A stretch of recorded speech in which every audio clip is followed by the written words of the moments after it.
The Your Mark on the World show is made possible by our sponsors, including Clean Energy Advisors. Welcome to Your Mark on the World, bringing you another changemaker with champion of social good, Devin D. Thorpe.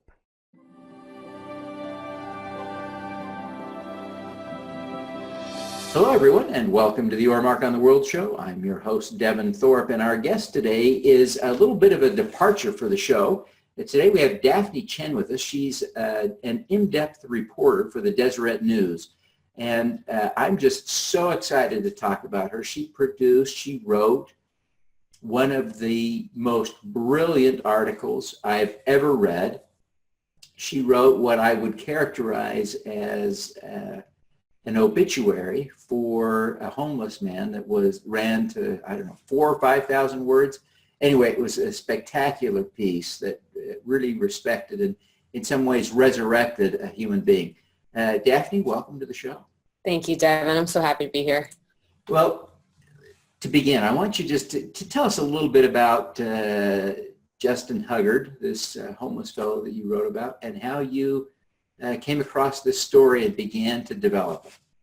Sure. So my editor had the idea, actually. Last year around Christmas, there was a different man, a homeless man who died, was found on a park bench in freezing cold weather one night. And he had the idea to see if we could track down that man's family and learn a little bit about his life. We did find that man's family, but they we couldn't get them to agree to participate in an article, but through that reporting, we found the story of Justin Huggard through his best friend, Amy Rolfe, who kind of is like a narrative thread throughout the article. And what we learned about Justin, through talking to security guards, to other people who were homeless with him on the streets, friends, family, random strangers who knew him, he was just a kind, gentle, loving person who had a very rough childhood, and that continued on into his adult life. But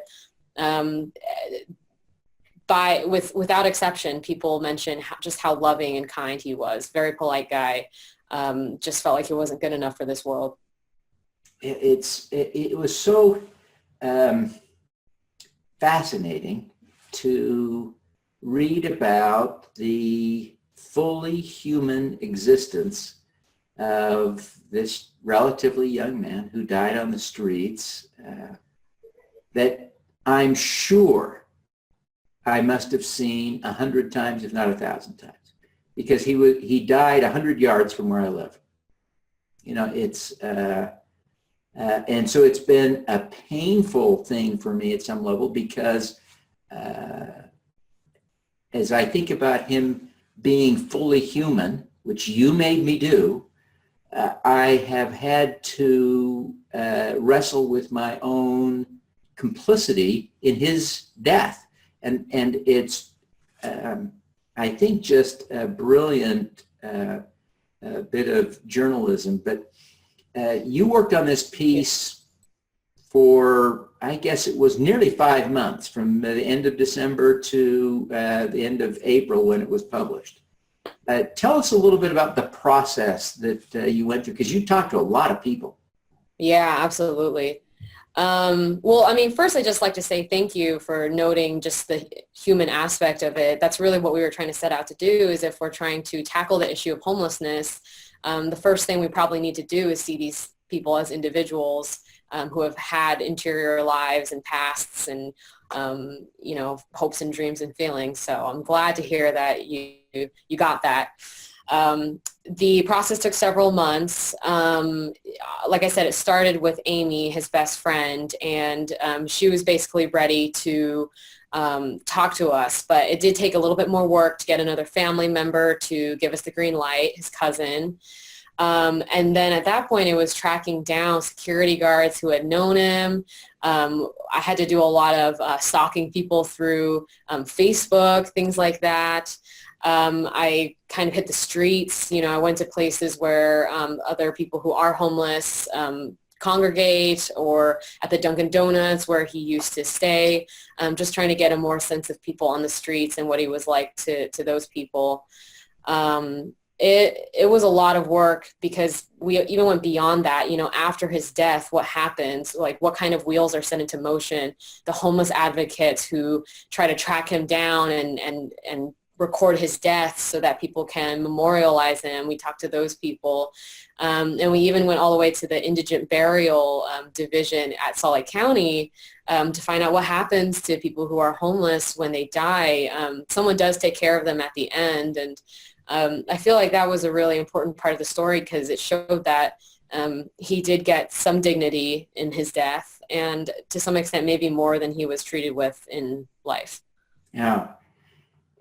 As you went through this process, I sort of envision Justin becoming increasingly real, going from sort of abstract concept of homeless person to the real human being that he was. Tell us about how that evolved for you and how you communicated that in the story.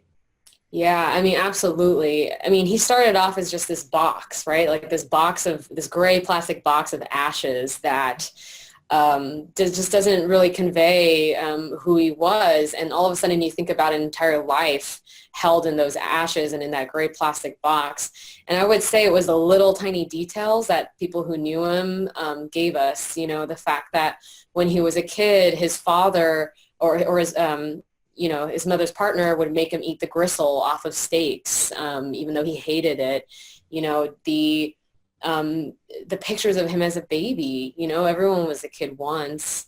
The fact that even the security guard saw and noticed that he would always share his food with people, share his money with other people on the streets. The fact that the first time he got to talk to his aunt on the phone after he became homeless, he cried. These are things that you wouldn't know just walking past a person on the street. And obviously you can't know, but we wanted to give readers a sense that everybody out there has a story, something like this. What is the thing that you learned? I mean, clearly you started this story with a sense of compassion. You couldn't have written the story otherwise.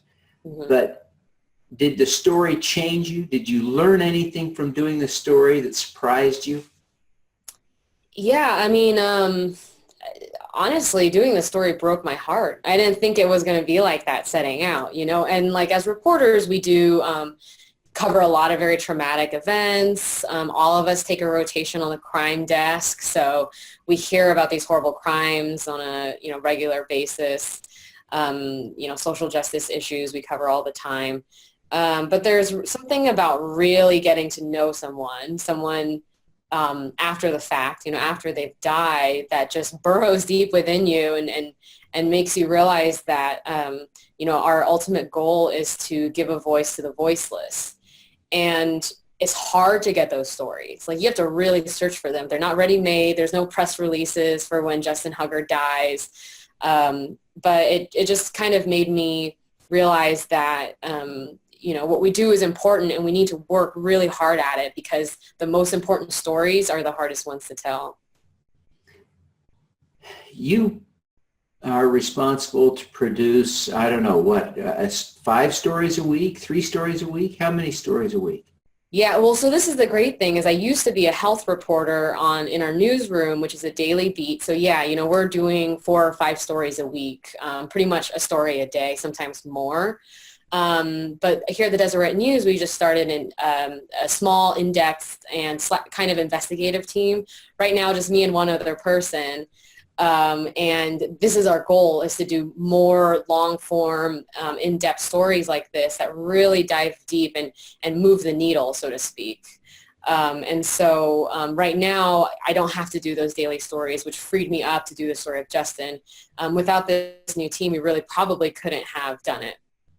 Now, you were simultaneously, I imagine, working on the piece you just published, was it last week or early this week? Yeah. On the state mental hospital? Yes, the mental hospital, which is, a tragic story in and of itself. Give us 30 seconds on that piece and then tell us how the writing of these stories overlap?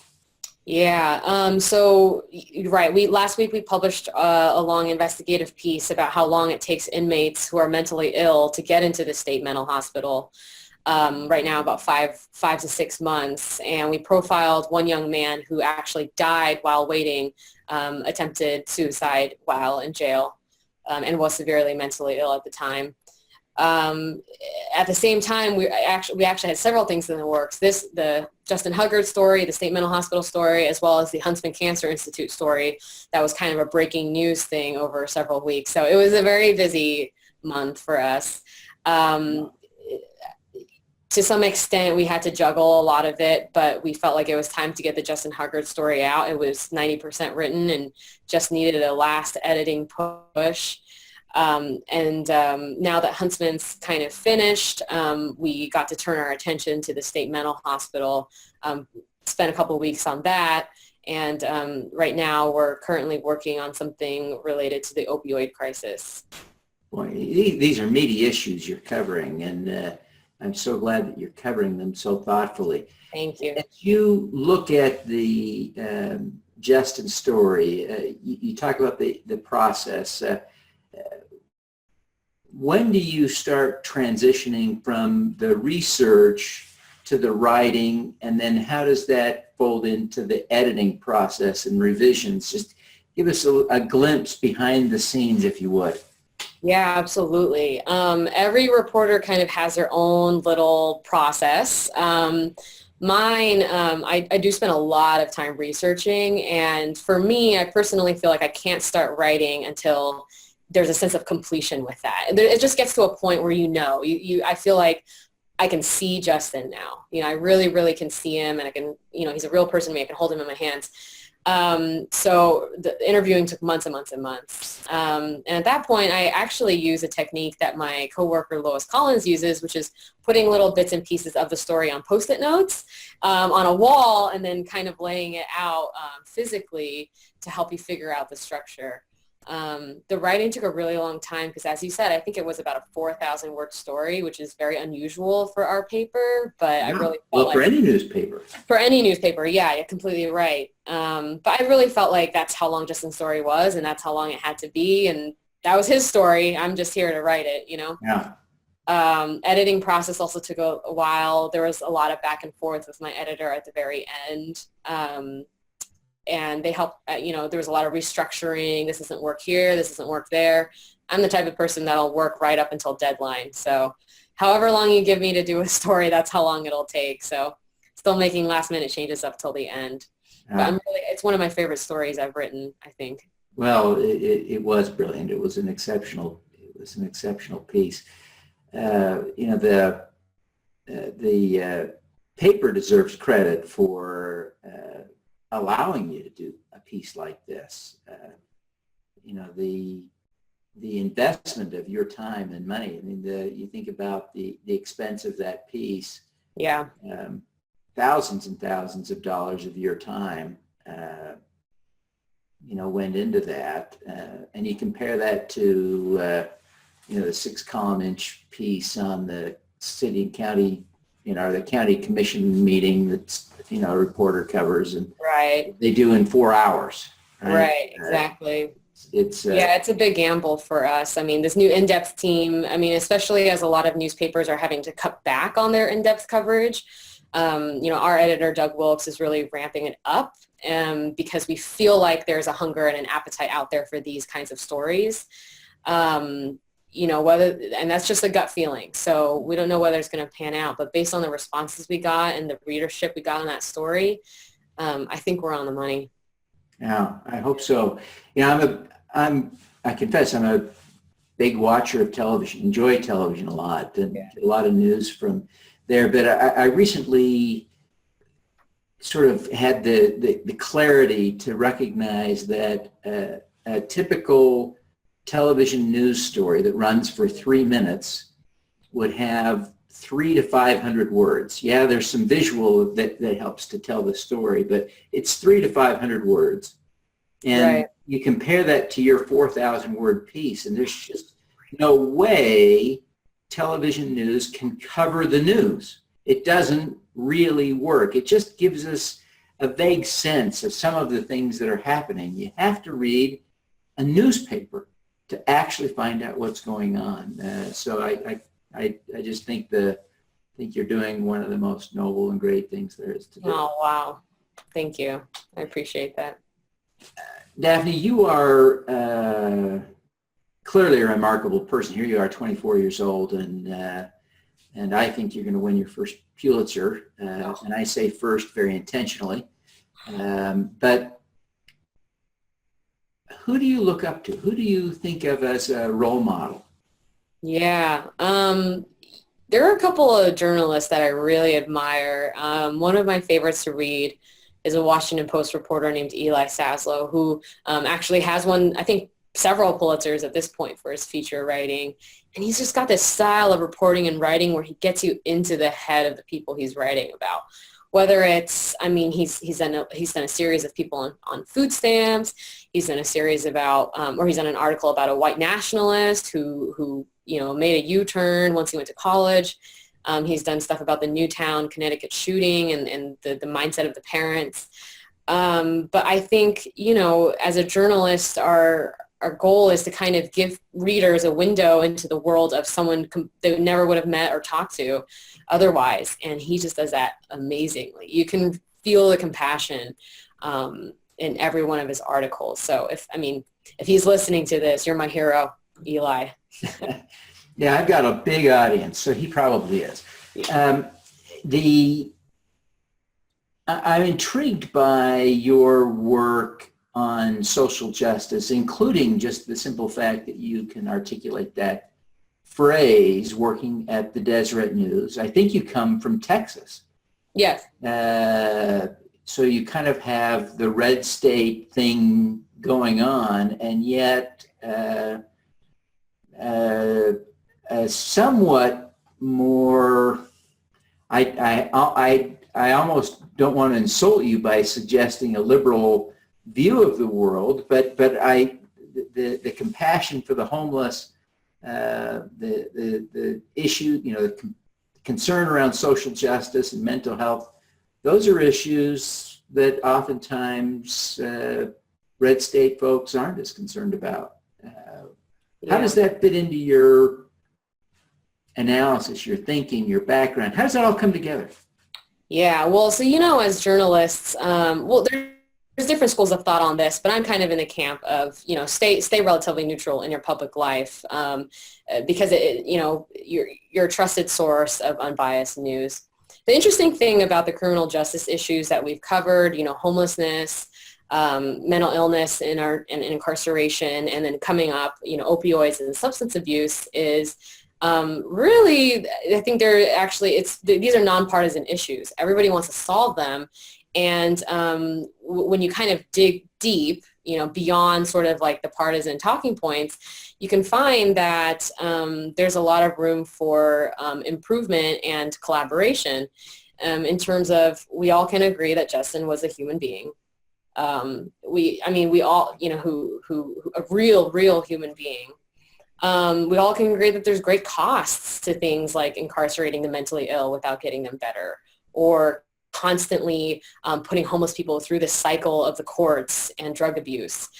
So even, when we try to move the needle at the Deseret News, we're really trying to show here is the cost and here are solutions that other states or communities have taken that might work in Utah.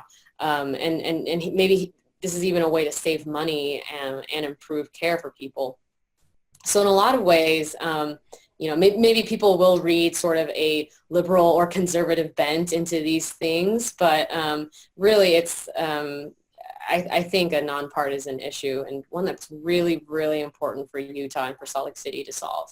Well, they're important global issues, and they're issues, I think, everywhere. I don't know of anywhere that they've really solved these issues, but so I'm glad you're covering them. You could be obviously doing anything. You're an exceptional person. As a struggling journalist, I understand you are probably not ready to retire at 24 because they pay you so much at the Deseret News. No. Why have you chosen to do this when you could do anything? Yeah, I mean, for me, I wanted to be a journalist ever since I was in high school and working on the high school newspaper. It's just a passion of mine, and it's a labor of love. And I'll probably be doing it for the rest of my life. I mean, you're completely right that, journalists, we don't make a lot of money, and it's actually a very tough time to be a journalist right now, just financially and also politically, the pressure is huge. But it's just something that I felt a calling for, and I don't know how else to describe it or explain it, but it's just something I know I need to be doing, and I'm having a great time doing it. Well, you're doing a brilliant job at it. Thank you. How do you think about what is your superpower? That's a really great question. What is my superpower? I think the thing that has helped me the most in my work that I feel like I've gotten good at is listening. In this world, sometimes we want to talk, we want to tweet, we want to be the loudest voice in the room, but sometimes when you just shut up and listen to someone talk to you, you really hear what they're saying and you learn a lot about them.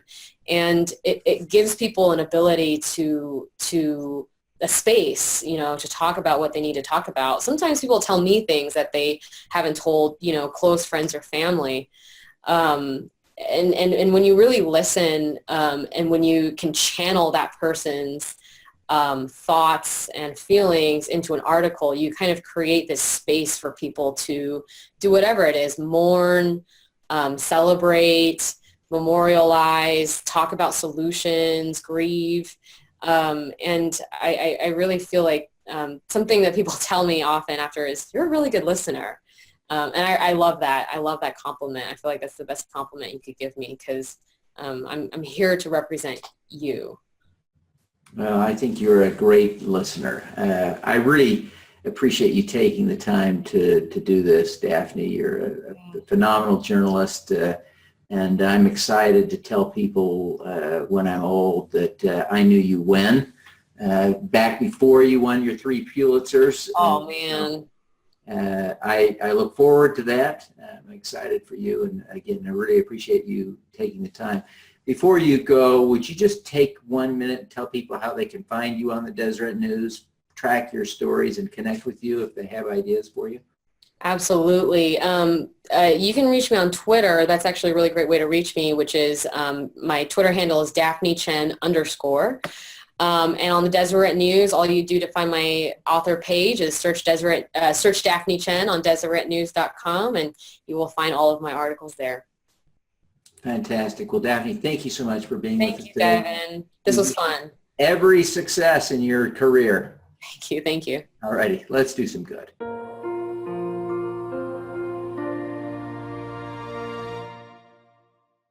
Clean Energy Advisors creates investment opportunities in the renewable energy sector that provide clients with predictable income, preservation of capital, and positive impact.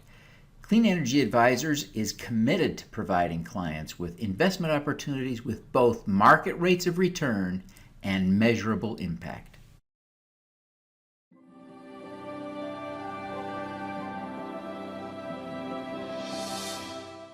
Thank you for listening. This podcast was recorded via Google Hangouts on Air and is available at youtube.com/Devin Thorpe. Subscribe to this podcast on Stitcher or iTunes by searching for Your Mark on the World. Every weekday, Devin hosts a CEO, celebrity, entrepreneur, or other changemaker here on the Your Mark on the World show to inspire and prepare you to make your mark. Devin is a champion of social good, writing about, advocating for, and advising people who are doing good. He is a Forbes contributor who is a recognized thought leader in social entrepreneurship, impact investing, and crowdfunding. To book Devin as a speaker, visit devinthorpe.com. Learn more about Devin's work at yourmarkontheworld.com.